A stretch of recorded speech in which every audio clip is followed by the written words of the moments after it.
కీరవాణి అనే గొప్ప ఎవరైతే మ్యూజిక్ డైరెక్టర్ ఉన్నాడో మీ అందరికీ తెలుసు, ఇంటర్నేషనల్ అవార్డీ.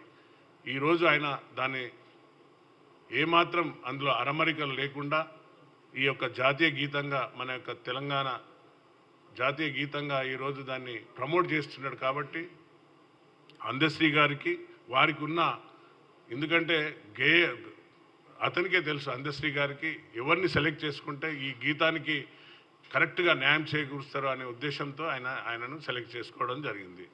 దానిపైన ఈయన కామెంట్ చేస్తున్నాడు. ఒకసారి నీకు నువ్వు ఆత్మవిమర్శ చేసుకో. ఆర్ఎస్ ప్రవీణ్ కుమార్, 10 ఏళ్లలో ఉన్నప్పుడు నువ్వు ఏం చేసినావు?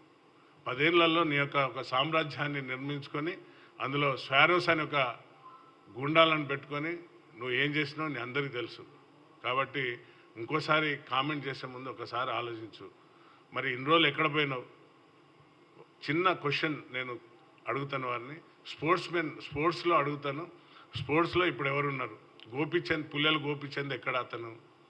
తర్వాత ఎవరైతే బ్రాండ్ అంబాసిడర్గా పెట్టిన సమంత ఎక్కడ అమ్మాయి? తర్వాత అలాగే మన చేనేత కార్యక్రమానికి పెట్టిన సమంత ఎక్కడ అమ్మాయి? అలాగే మన సినీ నటి బాబు మోహన్ కూతురు, మోహన్ బాబు గారి కూతురు ఎవరు, ఎక్కడకు అమ్మాయి? ఇవన్నీ గుర్తుకు రాలేదు అప్పుడు వారిని అందరినీ బ్రాండ్ అంబాసిడర్గా పెట్టినప్పుడు, బ్రాండ్ అంబాసిడర్గా పెట్టినప్పుడు. ఈరోజు ఎట్లా మాట్లాడుతున్నావు? తెలంగాణ ఆంధ్ర అని ఎట్లా అంటున్నావు?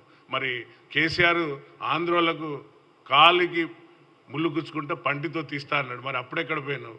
ఇవాళ గుర్తుకొచ్చిందా? కాబట్టి ఒకసారి మాట్లాడే ముందు ఆలోచించుకో. దళితులారా, ఈయన పచ్చి మోసగాడు. మళ్ళీ పోయి ఆంధ్రోల చేతులనే ఇన్ని రోజులు మన తెలంగాణ బిడ్డలను మోసం చేసిన పార్టీలో చేరిండు. నిరుద్యోగులు ఎంతోమంది ఆత్మహత్యలు చేసుకున్నారు, మీ అందరికీ తెలుసు. కాబట్టి సోదరులారా, దళిత సోదరులారా, ఈయన ముసుగు వేసుకున్న వన్యమైన పులి. కాబట్టి నక్కజిత్తుల మాటలు నమ్మకండి.